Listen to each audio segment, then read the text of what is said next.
Assalamualaikum warahmatullahi wabarakatuh. Nami urang Andika Pramudia ti 12 IPA 2 rek macakeun pidato bahasa Sunda nu temana kabersihan. Assalamualaikum warahmatullahi wabarakatuh. Langkupan ti payeun ayu urang panjatkeun puji sareng syukur ka Allah Subhanahu wa taala nu mana mantena parantos masihan hidayah sareng hinayah ka urang sadaya. Janten urang sadaya tiasa ngampil di acara ieu dina kaayaan sehat walafiat. Salawat sareng salam mugia salawasna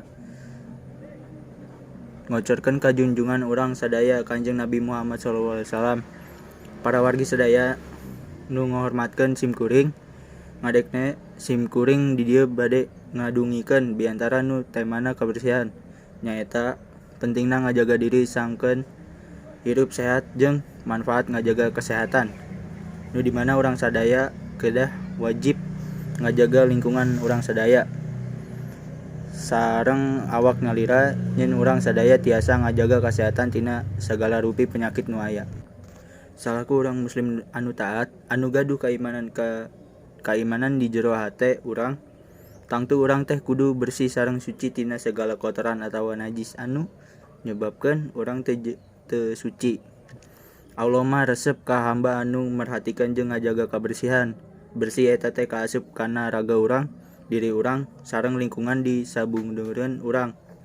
Tapi kebersihan eta teh rupa-rupa macemna. Aya nu disebut kabersihan teh bersih jiwa, bersih raga, sareng bersih rohani. Urang kedah jadi jelema anu kaasup bersih sadayana. Sebab mung bersih raga wungkul tapi hatena teu bersih mah percuma.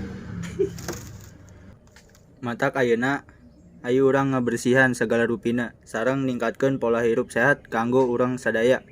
Cekap kitu simkuring bobo sapanon carang sakapan sapakan hampunten anu kasuhun. Mudah-mudahan naon nu didungikeun ku simkuring aya manfaatna kanggo urang sadaya. Wabillahi taufik wal hidayah. Wassalamualaikum warahmatullahi wabarakatuh. Anjay.